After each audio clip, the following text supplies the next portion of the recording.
ஒரு ஆள் அசையாமல் கிடக்கிறார். அவர் இருக்காரா போயிட்டாராங்கிறத எப்படி முடிவு பண்ணுறோம்? அவர் மூக்குக்கு முன்னாடி புறங்கையை வச்சு பார்க்குறோம், மூச்சு வருதா இல்லையா அப்படிங்கிறத கண்டுபிடிக்கிறதுக்காக. மூச்சுங்கிறது அவ்வளவு முக்கியமான ஒரு விஷயம். சுவாசம் இல்லைன்னா எதுவுமே இல்லை. நம்ம பூமி இருக்க அது கூட சுவாசிக்குதுங்கிறத சோவியத் விஞ்ஞானிகள் கண்டுபிடிச்சிருக்கிறாங்க. பூமிக்கு மேலே இருக்கிற மண் அடுக்கில் காற்றில் உள்ள ஆக்சிஜன் ஆக்சிகரணம் அடையுது அப்படின்னு தான் இதுவரைக்கும் எல்லாரும் நம்பிக்கிட்டு இருந்தாங்க. ஆனால் இப்போ என்ன கண்டுபிடிச்சிருக்கிறாங்கன்னா, அந்த ஆக்சிஜன் பூமிக்குள்ளே 1 கிலோமீட்டர் ஆழம் வரைக்கும் ஊடுருவி போகுதான். பூமிக்குள்ளே 2 பக்கமும் பல கிலோமீட்டர் வரைக்கும் பரவுதான். பூமிக்குள்ளே இருக்கிற நீர்நிலை அடுக்குகள் தான் நுரையீரல் செய்கிற வேலையை செய்யுதான்.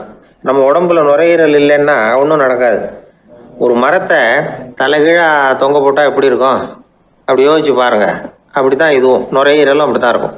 வலது பக்கம் ஒன்று, இடது பக்கம் ஒன்று. வலது பக்கம் நுரையீரல் கொஞ்சம் பெருசாக இருக்கும், நுட்பமான நரம்பு குழாய்கள் அதில் இருக்கும். கோடிக்கணக்கான நுண்ணிய குழாய்களை வச்சுக்கிட்டு தான் அது வேலை செய்யுது. 25 கோடி குழாய்கள் இருக்கும். அதை அப்படியே முழுசாக பிரித்து பரப்புனா ஒரு டென்னிஸ் கோர்ட்டில் பாதி பரப்பளவு இருக்குமா. நுரையீரல் நிறம் கருஞ்சிவப்பு தான். புகை அதிகமாக உள்ளே போச்சுன்னா அது கருப்பாயிடுது. காற்றுல உள்ள பிராணவாயுவை இது இழுத்து எடுத்துக்கிட்டு ரத்தத்தை சுத்தப்படுத்துகிற முக்கியமான வேலையை இது செய்யுது. அசுத்த காற்றை வெளியில் அனுப்பி வச்சுருது. ஒருத்தர் வேகமாக ஓடி வரார், அவருக்கு மூச்சு இறைக்கும். பயங்கரமாக எதையாவது பார்த்து விடுறார், உடனே மூர்ச்சி ஆகிடுவார். இது மாதிரி சமயங்களில் வேறு எந்த தூண்டுதலும் இல்லாமல் நுரையீரல் தானாகவே இயங்கும். இப்படி ஒரு அவசியம் ஏற்படுறப்போ இயக்கத்தை தூண்டி விடுற முக்கியமான இணைப்பு மூளைக்கு கீழே முதுகு எலும்புக்கு மேற்பகுதியில் இருக்குது. அது உடனே சுவாசத்துக்கு அவசர உதவியை கொடுக்குது. இப்போ ஒருத்தர் பேசாமல் உட்காந்துருக்கார். இந்த சமயத்தில் அவருக்கு 1 பங்கு காற்று தேவைப்படுதுன்னு வச்சுக்கோங்க. அவர் எழுந்திரிச்சு நடக்கும் பொழுது 1.5 மடங்கு தேவைப்படும். ஓடினார்னா 3 மடங்கு தேவைப்படும். படுத்துருக்கிறப்ப 1/2 மடங்கு தான் தேவைப்படும். இதுக்கு நிமிஷத்துக்கு 16 தடவை மூச்சு விட்டாகணும். இப்படி சாதாரணமாக உள்ளே இழுக்கிற காற்று கொஞ்சம்தான் இருந்தாலும் இது மாதிரி 8 மடங்கு காற்றை உள்ளே இழுத்து வச்சுக்கிற சாமர்த்தியம் நுரையீரலுக்கு இருக்குதான். தண்ணி, நுண்கிருமிகள், ரசாயன பொருள் இப்படி எது உள்ளே போனாலும் நுரையீரல் சமாளிச்சுக்கும். 30 வருஷமாக விடாத புகை பிடிக்கிறவர் தொடர்ந்து உள்ளே அனுப்பி வைக்கிற புகையை கூட சமாளிக்குதுன்னா பார்த்துங்களேன். உள்ளே போகிற புகை நுட்பமான சுவாச முடிச்சுகளை அழிச்சுடுது. கறி புகை அது மேலே படிஞ்சு உபயோகம் இல்லாமல் பண்ணிவிடுது. ஆனாலும் தேவைக்கு அதிகமாக 8 மடங்கு கூடுதலாக சுவாச முடிச்சுகள் நம்ம உடம்புக்குள்ளே இருக்கிறதுனால சமாளிக்க முடியுது. சமாளிக்க முடியலன்னா சில சமயம் மூச்சு திணறும். அதை ஒரு எச்சரிக்கையாக எடுத்துக்கிட்டு புகை பிடிக்கிற பழக்கத்தை விட்டுடணும். அதுதான் நல்லது. ஆனால் அப்படி யார் விடுறது? இணை பிரியாத 2 நண்பர்கள் இருந்தாங்களாம். 2 பேரும் விடாமல் சிகரெட்டு குடிக்கிறவங்க. அதில் ஒருத்தன் செத்து போட்டான். இன்னொருத்தன் அதுக்கப்புறம் 2 சிகரெட்டாக குடிக்க ஆரம்பித்தானான். ஏன் இப்படி பண்ணுறேன்னு கேட்டிருக்காங்க. நான் 1 சிகரெட்டு தான் குடிக்கிறேன், செத்து போன என்னுடைய ஃப்ரெண்டு இருக்கானே செத்து போனவன், அவனுக்காக இன்னொரு சிகரெட்டு குடிக்கிறேன் அப்படின்னு நானா. இது ரொம்ப ஆபத்து, விட்டுடு அப்படின்னு சொல்லியிருக்காங்க. சரின்னு ஒத்துக்கிட்டான். ஆனால் அதுக்கப்புறமும் 1 சிகரெட் வீதமாக குடிச்சிக்கிட்டே இருந்தான். சிகரெட்டு பழக்கத்தை நீ இன்னும் விடலையான்னு கேட்டாங்களாம். அந்த பழக்கத்தை நான் எப்போ விட்டுட்டேன், இப்போ நான் குடிக்கிறது என் ஃப்ரெண்டுக்காக அப்படின்னு நானா. இவங்கெல்லாம் எப்படி திருந்துறது? ஒரு ஊரில் ஒரு கோயில் இருந்தது. ரொம்ப பழைய கோயில். உள்ளே போகிறதுக்கே பயமாக இருக்கும். எந்த நேரத்தில் இடிஞ்சு விழுந்துருமோ அப்படிங்கிற பயம். அப்படி இருந்ததுனால யாரும் துணிஞ்சு சாமி கும்பிடுறதுக்கு அங்கே போகிறதில்ல. கோயிலுக்கு வர்ற கூட்டம் கொஞ்சம் கொஞ்சமாக குறைய ஆரம்பிச்சுட்டுது. கோயில் நிர்வாகிகள் எல்லாரும் கூடி உட்காந்து பேசினாங்க. என்ன பண்ணலாம்னு யோசனை பண்ணாங்க. எந்த இடம் மோசமாக இருக்கோ அந்த இடத்த பழுது பார்த்தாங்க. அங்கே எங்கே வர்ணத்தை பூசி கொஞ்சம் அழகுபடுத்தி பார்த்தாங்க. ஏதோ இந்த ஊரில் கோயில்னு ஒன்று இருக்குது, அது மக்களுக்கு தெரியணும் அப்படிங்கிறதுக்காக தான் இப்படிலாம் பண்ணாங்க. இருந்தாலும் கோவில் இருக்கிற நிலைமை மக்களுக்கு தெரியும். அதனால் அங்கே வர்றது குறைச்சிக்கிட்டாங்க அவங்க. ஒரு கட்டத்தில் யாருமே வர்றதில்லை. நிலைமை அந்த அளவுக்கு ஆயிட்டுது. மறுபடியும் கோவில் நிர்வாகிகள் கூட்டம் நடந்தது. இந்த கூட்டம் கூட கோயிலுக்கு உள்ளே நடக்கலை. இடிஞ்சு விழுந்துருமோங்கிற பயம். அதனால் வெளியில் தான் உட்காந்து கூட்டத்தை நடத்தினாங்க. ஏன்னா உள்ளே போகிறதுக்கு அவங்களுக்கும் துணிச்சல் கிடையாது. எந்த நேரமும் விழுந்துரும் போல் இருந்தது அது. அது வழியாக போகிறவங்க கூட வேகமாக அந்த இடத்த கடந்து போக ஆரம்பிச்சிட்டாங்க. கோவில் நிர்வாகிகள் வெளியில் உட்காந்து கூட்டம் போட்டாங்க இல்லையா, அந்த கூட்டத்தில் 4 தீர்மானங்களை நிறைவேற்றினாங்க. அது என்ன 4 தீர்மானம்னா, முதல் தீர்மானம், இந்த கோவிலை இடிப்பது அப்படிங்கிற முடிவை இந்த கமிட்டி மிகவும் வருத்தத்துடன் ஏற்றுக்கொள்ளுகிறது அப்படின்னு நிறைவேற்றினாங்க. இதுக்கு பதிலாக இன்னொரு கோவிலை உடனடியாக கட்டி முடிச்சுடணுங்கிறது 2வது தீர்மானம். 3வது தீர்மானம் என்ன தெரியுமா? பழைய கோவிலின் கதவுகள், அதிலிருந்து பிரித்து எடுக்கிற செங்கல், இதையே புது கோவில் கட்டுவதற்கு பயன்படுத்தி கொள்ள வேண்டியது. பழைய கோவில் இருந்த மாதிரியே அதே வடிவத்தில் புது கோவிலையும் கட்ட வேண்டியது. பழைய கோவிலின் அஸ்திவாரத்தை அப்படியே வச்சுக்கிட்டு அதுக்கு மேலே நாம் கோயிலை கட்டிக்க வேண்டியது. இதுதான் 3வது தீர்மானம். இதையும் கமிட்டி முழு மனசோட ஏற்றுக்கிட்டது. இது வரைக்கும் சரி. இப்போ அந்த கமிட்டி 4வதாக ஒரு முக்கியமான தீர்மானத்தை கொண்டுகிட்டு வந்து அதையும் ஏகமனதாக நிறைவேற்றி விட்டது. அது என்ன தீர்மானம்னா, புதிய கோவில் கட்டி முடிக்கிற வரைக்கும் பழைய கோவிலை இடிக்கிறதில்லை அப்படிங்கிற தீர்மானம். எப்படி இருக்குது பாருங்க இது. பழசை இடிக்காத வரையில் அதே இடத்துல புதுசாக எப்படி கட்ட முடியும்? பல விஷயங்களில் நாம் நடந்துக்கிற முறையும் இப்படி தான் இருக்குதான். வாழ்க்கையில் முன்னேறணும்னு ஆசைப்படுவோம்.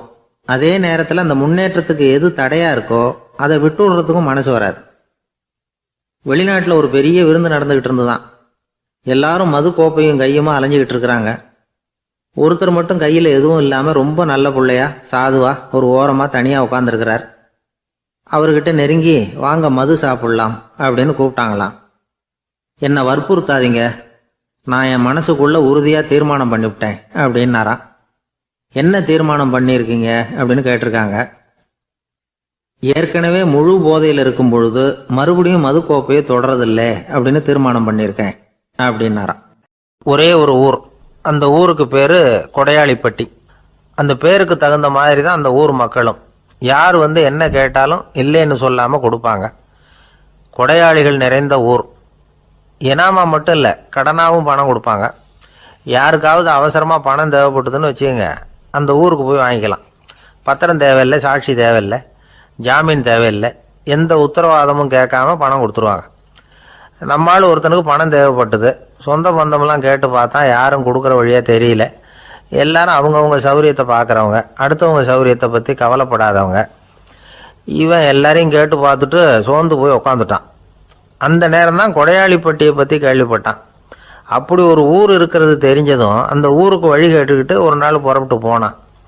வயல்காட்டு வழியாக போக வேண்டியிருந்தது. மெதுவாக நடந்து ஊர் எல்லைக்கு வந்துட்டான். 2 பக்கமும் விவசாய வேலைகள் மும்முரமாக நடந்துக்கிட்டு இருக்குது. ஏர் உழுதுகிட்டு இருக்கிறாங்க. அப்போ அங்கே ஒரு ஆளை பாம்பு கடிச்சுட்டுது. பக்கத்தில் வேலை செஞ்சுக்கிட்டு இருந்தவங்க ஓடி வந்தாங்க. அவசரமாக செய்ய வேண்டிய முதல் உதவியெல்லாம் செஞ்சு பார்த்தாங்க. பலன் இல்லை. அந்த ஆள் செத்து போட்டான். அவன் செத்து விட்டான்னு தெரிஞ்சதும் அவனை தூக்கி வரப்பு மேலே போட்டுட்டு எல்லாரும் அவங்கவுங்க வேலையை கவனிக்க ஆரம்பிச்சிட்டாங்க. அங்கே ஒரு ஆள் இவனை பார்த்து சொன்னான், ஐயா, நீங்கள் போகிற வழியில் இவன் சொந்தக்காரன், இவனுக்கு சோறு கொண்டுகிட்டு வருவான், இவன் இங்கே செத்துட்டான்னு அவங்ககிட்ட சொல்லிவிடுங்க அப்படின்னா. இவனுக்கு ரொம்ப ஆச்சரியம். என்னடா இது, பாம்பு கடிச்சுட்டுதுன்னதும் பதறி அடிச்சுக்கிட்டு ஓடி வந்தாங்க, செத்துட்டான்னதும் பேசாமல் தூக்கி போட்டுட்டு போயிட்டாங்க அப்படின்னு நினச்சிக்கிட்டே நடந்து போகிறான். எதிரில் சோறு கொண்டுக்கிட்டு ஒரு ஆள் வந்தான். இவன் விவரத்தை சொன்னான். அங்கே அவங்க சொந்தக்காரன் பாம்பு கடிச்சு செத்து போட்டான் அப்படின்னா.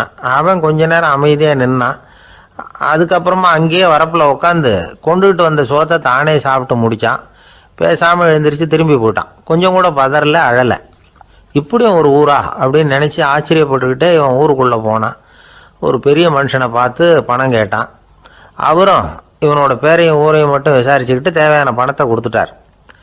பணத்தை வாங்கிட்ட பிறகு தன்னுடைய மனசை அரிச்சிக்கிட்டு இருந்த அந்த விஷயத்தை பற்றி கேட்டான். ஐயா, வழியில் ஒருத்தன் செத்துட்டான், அவனை அப்படியே தூக்கி வரப்பில் போட்டுட்டு எல்லாரும் வயல்வெளி வேலைகளை பார்த்துக்கிட்டு இருக்கிறாங்களே அப்படின்னா. இதுக்கு அந்த பெரியவர் சொன்னார், ஆமாம், அப்படி தான் செய்வோம். வேலை முடிஞ்சு வீட்டுக்கு திரும்புகிறப்போ அவனை தூக்கிட்டு வந்து அடக்கம் பண்ணிடுவோம் அப்படின்னார். ரொம்ப ஆச்சரியமாக இருக்கே அப்படின்னா. ஏன் உங்கள் ஊரில் யாராவது செத்துட்டா என்ன பண்ணுவீங்க அப்படின்னு கேட்டார். என்ன இப்படி கேட்குறீங்க, எங்கள் ஊரில் எல்லாம் பணத்தை தூக்க விட மாட்டாங்க, ஒப்பாரி வைப்பாங்க, கட்டி புரண்டு அழுது புலம்பி தீர்த்துருவாங்க அப்படின்னா. இவன் பெரியவர் பார்த்தார். அவங்ககிட்ட கொடுத்த பணத்தை லபக்குன்னு பறிச்சுக்கிட்டார். திருப்பி வாங்கிட்டார். இவன் பதறி போய் நிற்கிறான். அவர் சொன்னார், பணத்தையே விட மாட்டேன்னு கட்டுப்பிடிச்சி அழுதா நான் கொடுத்த பணத்தை மட்டும் எப்படி திருப்பி கொடுக்க போகிறேன், போயிட்டு வா அப்படின்னு விரட்டி விட்டாராம். இந்த கதையை நண்பர் ஒருத்தர் சொன்னார். கதை வேடிக்கையாக தெரிஞ்சால் கூட இதில் கருத்து உண்டு. பணம் பிணம் இது ரெண்டையுமே விடுறதுக்கு அவ்வளவு சுலபமாக மனம் வர்றதில்லை. இந்த 2 விஷயங்கள்லேயும் அறிவார்ந்த செயல்பாடு தேவை. ஒரு பேருந்து மரத்தில் மோதி விட்டது. எல்லாரும் அடிபட்டு முனைகிட்டு கிடக்கிறாங்க. டிரைவர், கண்டக்டர் இவங்களுக்கும் அடி. அவங்களும் ஒரு பக்கம் கிடக்குறாங்க. ஒரு மூலையில் கிடக்கிற ஒருத்தன் மெதுவாக முக்கி முனகி கண்டக்டர் கண்டக்டர்னு சத்தம் போடுறான். கண்டக்டர் மெதுவாக நகர்ந்து அவங்ககிட்ட போய் என்னன்னு விசாரிக்கிறார். அவன் ரொம்ப சிரமப்பட்டு வாயை திறந்து ஒரு 15 காசு சில்லற பாக்கி அப்படின்னானா. ஒருத்தர் இருக்கார், நல்ல உத்தியோகத்தில் தான் இருக்கிறார். ஆனால் எப்போ பார்த்தாலும் முகத்தை வெறுப்பாக வச்சிருப்பார். அப்படியே வருவார் போவார். ஏன் சார் இப்படி இருக்கிறீங்க அப்படின்னு விசாரித்தோம். ஏன்டா இந்த வேலைக்கு வந்தோம்னு இருக்கு சார் அப்படின்னார். உங்கள் வேலை உங்களுக்கு பிடிக்கலையா அப்படின்னு கேட்டோம். இல்லைன்னார். இப்படிப்பட்டவங்க வெற்றிகரமான வாழ்க்கை வாழ முடியாது. இது நிபுணர்கள் கருத்து. வேலையை நேசிக்க தெரிந்தவர்கள் வெற்றி பெறுவார்கள் அப்படிங்கிறாங்க அவங்க. எந்த துறையாக இருந்தாலும் சரி, அந்த துறையில் வெற்றிகரமாக இருக்கிறவங்கள விசாரித்து பாருங்க. எனக்கு என்னுடைய வேலை ரொம்ப பிடிக்கும் அப்படின்னு சொல்கிறவங்களா தான் இருப்பாங்க. அப்படி இருந்தால் தான் அது வெற்றிகரமாக இருக்க முடியுது அவங்களால. ஒருத்தனுக்கு பிடித்தமான பொழுதுபோக்கே அவனுடைய தொழிலாக இருந்துட்டுதுன்னா அவனை மாதிரி கொடுத்து வச்சவன் வேற யாரும் இல்லை அப்படிங்கிறார் பெர்னாட் ஷா. ஒரு தடவை மன்னர் ஹுமாயூன் உயிரை தண்ணீர் முண்டு ஊற்றுகிற தொழிலாளி ஒருத்தர் காப்பாத்தினாராம் அந்த ஹுமாயூன் உயிரை. உடனே மன்னர் கேட்டிருக்கார், உனக்கு என்ன வேணும்னாலும் கேளு தரேன், உயர் பதவி வேணுமா அப்படின்னு கேட்டாராம். மன்னா, மக்களின் தாகம் தீர்க்கக்கூடிய இந்த பணியை விட உயர்ந்தது உண்டா அப்படின்னாராம் அந்த தொழிலாளி. அவரால் அவருடைய வேலையை நேசிக்க முடிஞ்சுது, அதனால் மகிழ்ச்சியாக இருக்க முடிஞ்சுது. நாமெல்லாம் அப்படி இல்லை. வேலை கிடைக்கிற வரைக்கும் கிடைச்சா போதும் அப்படின்னு இருக்கோம். கிடைச்சதுக்கப்புறம் ஏன்டா அந்த வேலைக்கு வந்தோம்னு ரொம்பவும் அழுத்துக்குவோம். சரி, நாம் இருக்கிற இடத்துல நாம் வெற்றிகரமாக இருக்க வழி உண்டா அப்படின்னா உண்டுன்னு சொல்கிறாங்க. அதாவது மன இயல் நிபுணர்கள் இருக்கிறாங்க இல்லையா, அவங்க அதுக்கு முக்கியமாக 6 வழிகள் சொல்கிறாங்க. நீங்கள் ஒரு அலுவலகத்தில் வேலை பார்க்குறவரா அப்படின்னா இதை கேளுங்க. அதாவது உங்கள் மேலதிகாரி எதிர்பார்ப்புக்கு தகுந்த மாதிரி உங்கள் வேலை இருக்குதா? அப்படி இல்லைன்னா முதல்ல உங்கள் வேலையின் தரம் உயரணும். உங்களுக்கு மேலே கீழே வேலை பார்க்குற பணியாளர்கள்கிட்ட நல்ல விதமாக பழகுறீங்களா? அந்த உறவு முறையில் ஏதாவது குறை இருந்தால் அதை கண்டுபிடிச்சி சரி பண்ணுங்க. நம்பிக்கைக்கு உரியவர் அப்படின்னு நீங்கள் பேர் எடுக்கணும். நீங்கள் எடுக்கிற முடிவு நல்ல முடிவாக தான் இருக்கும் அப்படின்னு அடுத்தவங்க சொல்லணும். உங்கள் தோற்றத்துக்கு முக்கியத்துவம் கொடுங்க. இது மனம் உடல் ரெண்டும் சம்மந்தப்பட்டது. அதனால் மனசையும் ஆரோக்கியமாக வச்சுருக்கணும், உடம்பையும் ஆரோக்கியமாக வச்சுருக்கணும். உங்களுடைய நிர்வாகம் செயல்படுற விதத்தை நல்லா புரிஞ்சு வச்சுக்கணும். உங்களுடைய நிர்வாகம் இப்போ ஒரு காரியம் செய்யுதுன்னு வச்சுங்க, ஏன் அப்படி செய்யுது, எதுக்காக அப்படி செய்யுது, அதனுடைய குறிக்கோள் என்ன, அது நீடிக்கிறதுக்கு காரணம் என்ன, இதெல்லாம் தெரிஞ்சுக்கணும். சிரிப்புக்கு வஞ்சகம் பண்ணக்கூடாது. நல்லா சிரிக்கணும், அப்போ தான் அது திரும்ப கிடைக்கும். கடந்த கால தோல்வியை பற்றி கவலைப்படக்கூடாது. முதலாளி விருப்பம் தெரிஞ்சு நடந்துக்கிறது நல்லது தான். அதுக்காக காக்கா பிடிக்கணுங்கிற அவசியம் இல்லை. உங்களுக்கு ஒரு பொறுப்பான வேலை கிடைக்குது, உடனே சத்தம் குழப்பம் அப்படின்னு சூழ்நிலையை இறுக்கமாக ஆக்கிடக்கூடாது. எந்த சூழலையும் இயல்பாக கையாளக்கூடியவர் அப்படிங்கிறத காட்டணும். இதெல்லாம் உங்கள் துறையில் நீங்கள் வெற்றி பெற நிபுணர்கள் சொல்கிற யோசனைகள். இவ்வளவு விவரமும் சொல்லிவிட்டு ஒருத்தரை பார்த்து கேட்டோம், இப்போ சொல்லுங்க, நீங்கள் செய்கிற வேலை உங்களுக்கு பிடிச்சிருக்குதா அப்படின்னோம். ரொம்ப ரொம்ப பிடிச்சிருக்குது அப்படின்னார். சரி, என்ன செஞ்சிட்டு இருக்கிறீங்க அப்படின்னு கேட்டோம். சும்மா தான் இருக்கிறேன் அப்படின்னார் அவர். ஒரு ஊரில் ஒரு மன்னர் இருந்தார். ஒரு நாள் அவருடைய அரசவைக்கு ஒரு ஓவியன் வந்தான். அவன் சீனா தேசத்திலிருந்து வந்தவன், தாவோ சிந்தனையாளன். அவன் அங்கே மன்னர் முன்னாடி நிற்கிறான். யாரும் செய்ய முடியாத ஒரு காரியத்தை என்னால் செய்ய முடியும்னா. இவன் இப்படி சொன்னதை கேட்டதும் ஏற்கனவே அங்கே இருந்த அரசவை ஓவியன் ஒருத்தனுக்கு கோபம் வந்துட்டுது. இதோ பாரு, இப்படிலாம் பேசக்கூடாது, நான் வேணும்னா உன்னுடைய சவாலை ஏற்றுக்கிறேன் அப்படின்னா. நாம் 2 பேரும் ஓவியம் தீட்டுவோம், அதை பார்த்துட்டு நம்ம 2 பேரில் யார் சிறந்த ஓவியன் அப்படிங்கிறத மன்னரே தீர்மானம் செய்யட்டும், என்ன சொல்கிற அப்படின்னு கேட்டான் அவன். அவனும் சரின்னு ஒத்துக்கிட்டான். போட்டி ஆரம்பமாச்சு. அரசர் அவங்களுக்கு 2 சுவர்களை ஒதுக்கி கொடுத்தார். 6 மாத காலம் அவகாசம் கொடுத்தார். 2 ஓவியர்களும் அவங்கவுங்க வேலையை ஆரம்பித்தாங்க. இரவு பகலாக வேலை செய்ய ஆரம்பிச்சுட்டாங்க. 6 மாதம் முடிஞ்சது. அரசர் பார்த்தார். முதல்ல தன்னுடைய அரசவை ஓவியர் தீட்டியிருந்த ஓவியத்தை பார்த்தார். ரொம்ப பிரமாதமாக இருந்தது, பாராட்டினார்.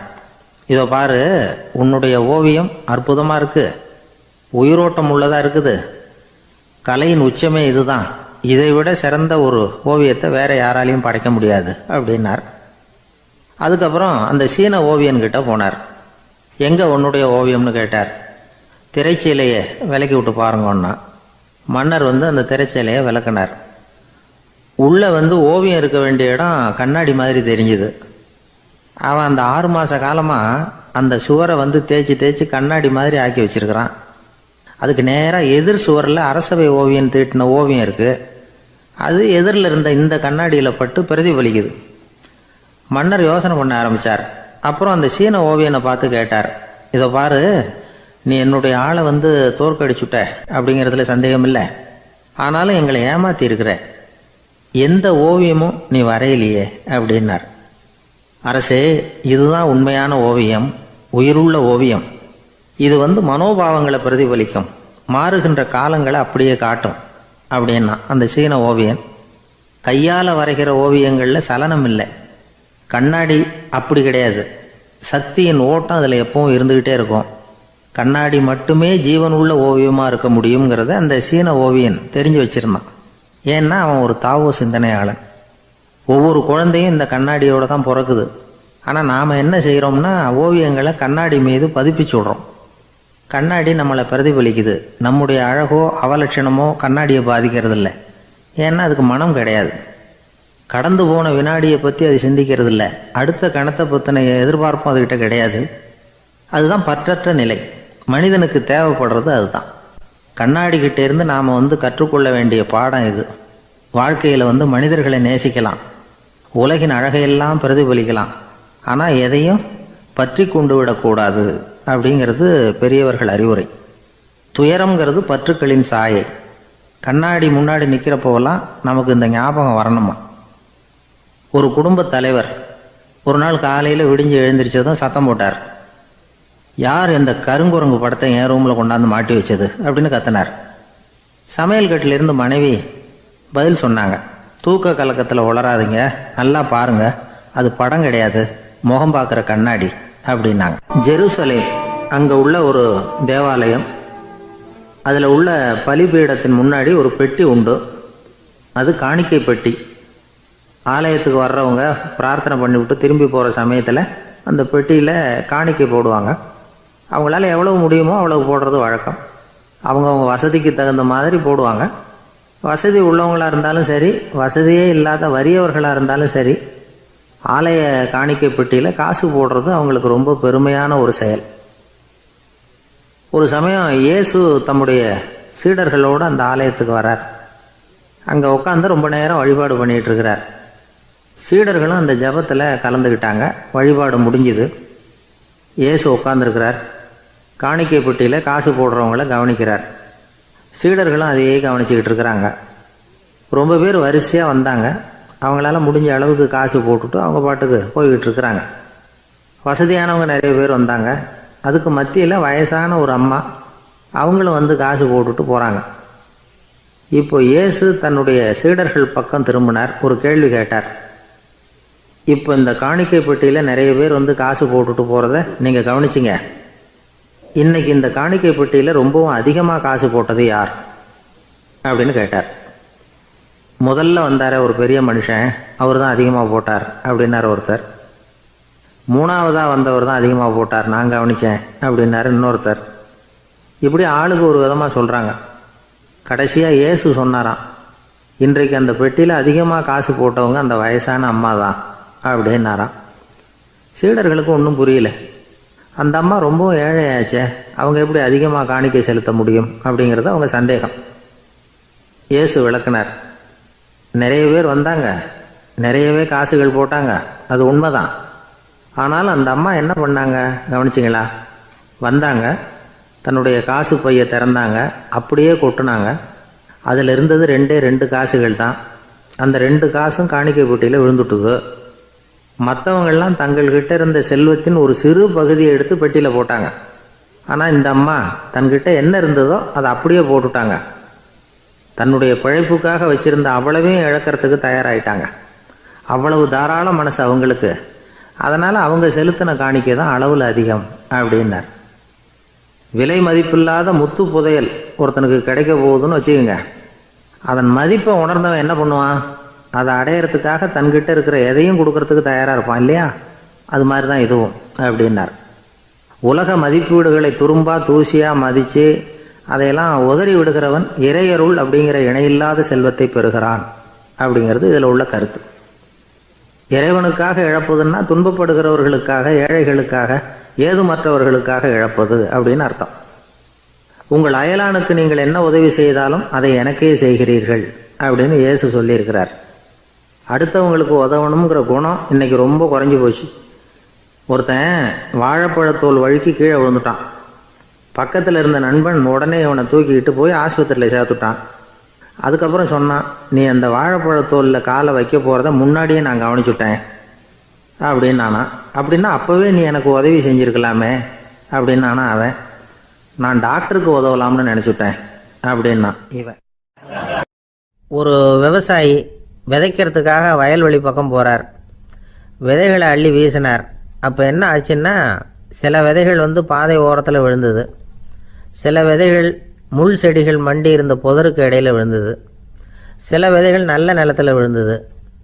பாதை ஓரத்தில் விழுந்த விதை என்ன ஆச்சுன்னா, அதெல்லாம் பறவைகள் கண்ணில் போட்டுவிட்டுது. உடனே உட்காந்து கொத்தி தின்னுட்டு போட்டுது. அதிகமாக மண் இல்லாத பாறை பகுதியில் விழுந்த விதையெல்லாம் லேசாக வேர் விட்டு முளைக்க ஆரம்பிச்சுது. அதுக்கப்புறம் வேர் கீழேயும் ஆழமாக போக முடியல, மேலேயும் சூரிய வெப்பம் அதிகம் தாங்க முடியல, எல்லாம் காஞ்சி கருகி போட்டுது.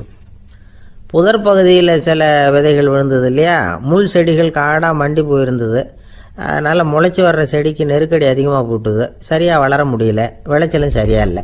நல்ல நிலத்தில் விழுந்த விதைகள் மட்டும் நல்லா முளைச்சிது, நல்லா வளர்ந்தது, விளைச்சலும் பிரமாதமாக இருந்தது. இந்த கதையை சொல்லிவிட்டு கேட்க செவியுள்ளோர் கேட்கட்டும் அப்படிங்கிறார் இயேசு பெருமான். ஆமாம், இயேசு கடலில் நின்ற படகு ஒன்றில் உட்காந்துருக்கிறார். கடற்கரையில் ஏராளமான மக்கள் உட்காந்துருக்கிறாங்க.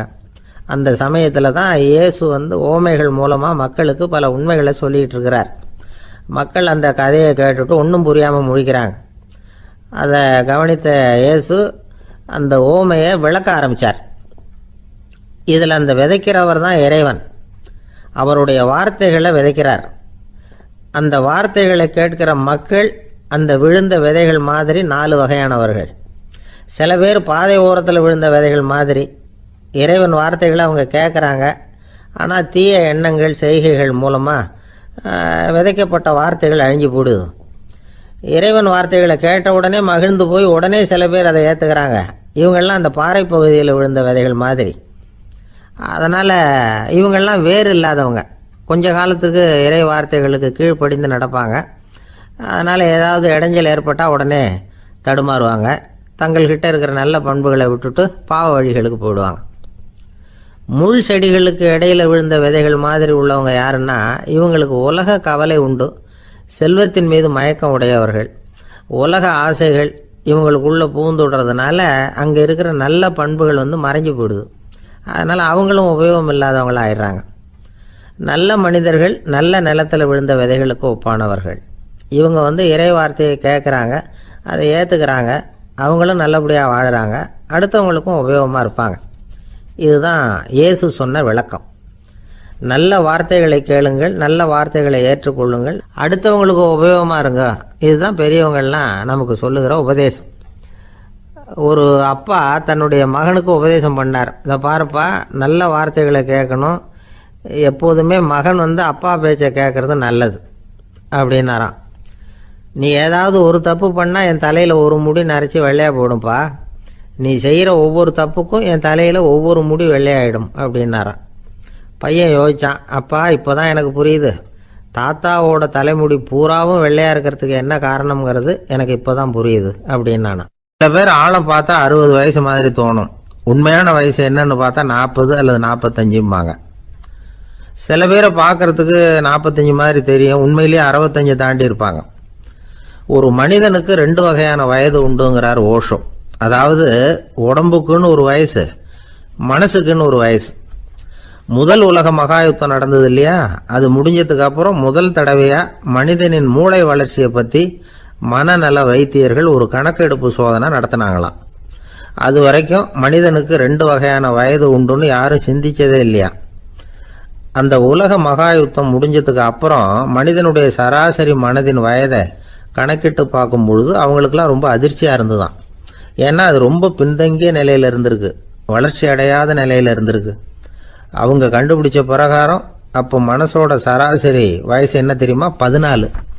அப்படின்னா பார்த்துங்க, உடல் ரீதியாக ஒருத்தரோட வயசு 70 கூட இருக்கலாம், ஆனால் மனசோட வயசு 14 தான். இதுக்கு நேர்மாறாக அமைஞ்சு போச்சுன்னு வச்சுங்க. அதாவது ஒருத்தருக்கு உண்மையிலேயே 14 வயசு, அதாவது உடலோட வயசு 14, அவரோட மனசின் வயசு 70ன்னு வச்சுக்கோங்க. இப்படி அமைஞ்சுட்டுதுன்னா அவர் சீக்கிரம் ஞானத்தன்மை அடைஞ்சிருவார் அப்படின்னு அர்த்தம். இப்போ நமக்கெல்லாம் உடம்போட வயசு மனசோட வயசு ரெண்டும் ஒன்றா இருந்துட்டா அதுவே போதும், அதுவே பெரிய விஷயம். இப்போ எமர்சன் கிட்ட போய் ஒருத்தர் கேட்டாராம், உங்கள் வயசு என்ன அப்படின்னு. அவர் உடனே பதில் சொல்லியிருக்கார், 360 வருஷம் அப்படின்னாராம். கேட்டவர் குழம்பி போயிட்டார். அவர் என்ன சொல்கிறாரு, 360 வயசா? என்ன நம்ம காதில் தான் சரியாக விழலையா? எமர்சன் எப்பவும் உண்மையை பேசுகிற ஒரு சிறந்த அறிவாளி, அவர் இப்படிலாம் பொய் சொல்ல மாட்டாரே அப்படின்னு ஒரு யோசனை பண்ணிக்கிட்டே இவர் மறுபடியும் அவர் கிட்ட போனாராம். ஐயா, நீங்கள் சொன்னது சரியாக என் காதில் விழலை, அதனால் மறுபடியும் கேட்குறேன், உங்கள் வயசு என்ன அப்படின்னாராம். எமர்சன் மறுபடியும் சொல்லியிருக்கிறார், 360 வருஷம்னு. வந்தவருக்கு உண்மையிலேயே அதிர்ச்சியாக போட்டுது. அதுக்கப்புறம் மெதுவாக ஆரம்பித்தாராம், ஐயா நீங்கள் சொல்கிறத என்னால் ஏற்றுக்க முடியாது.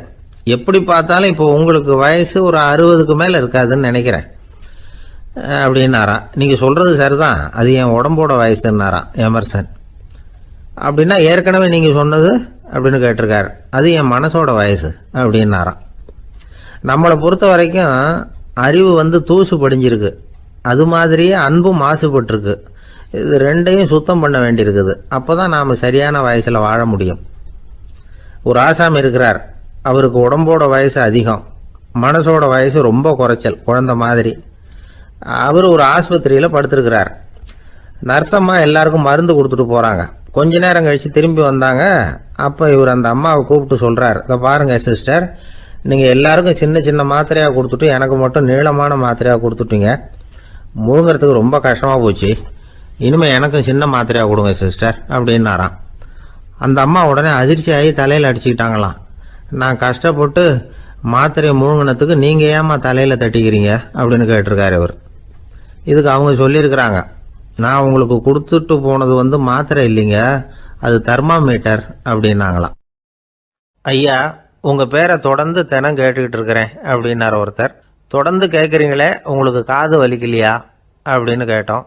பேசுகிற உங்களுக்கே வாய் வலிக்கல அப்படிங்கிறப்போ கேட்குற எங்களுக்கு எப்படி காது வலிக்கும் அப்படின்னார். நம்ம உடம்புல ஒரு அதிசயம் என்ன தெரியுமா? ரொம்ப நேரம் நாம் நடக்கிறோம்னு வச்சுக்கோங்க, கால் வலிக்கும். ரொம்ப நேரம் வேலை செஞ்சால் கை வலிக்கும், உடம்பு வலிக்கும். ரொம்ப நேரம் பார்த்துக்கிட்டே இருந்தால் கண்ணு வலிக்கும். ரொம்ப நேரம் பேசிக்கிட்டே இருந்தால் வாய் கூட வலிக்கும். ஆனால் ரொம்ப நேரம் கேட்டுக்கிட்டே இருக்கிறதுனால காது வலிக்கிறது இல்லை. அதனால் கேட்கறதுக்கு முக்கியத்துவம் கொடுத்தாங்க நம்ம பெரியவங்க. திருவள்ளுவர் தேவையில்லாமல் வார்த்தைகளை உபயோகப்படுத்த மாட்டார். ஒரு திருக்குறள்னு எடுத்துக்கிட்டாவே அதில் மொத்தம் 7 வார்த்தைகள், அவ்வளவுதான். அப்படி 7 வார்த்தைகள் மட்டுமே உள்ள ஒரு திருக்குறளில் வள்ளுவர் ஒரே வார்த்தையை 5 தடவை உபயோகப்படுத்தியிருக்கிறார், திரும்ப திரும்ப பயன்படுத்தியிருக்கிறார். அப்படின்னா அதை எந்த அளவுக்கு வலியுறுத்தி சொல்கிறார் அப்படிங்கிறத நாம் புரிஞ்சுக்கணும். அது என்ன குறள்? செல்வத்துள் செல்வம் செவிச்செல்வம், அச்செல்வம் செல்வத்துள் எல்லாம் தலை. செவிச்செல்வம்ங்கிறது அவ்வளவு முக்கியமானது. கற்றலின் கேட்டல் நன்று. அதிகம் கேட்கணுங்கிறதுக்காகத்தான் எவ்வளவு கேட்டாலும் காது வலிக்கிறது இல்லை. குறைச்சலாக பேசணும், அதிகமாக கேட்கணும்.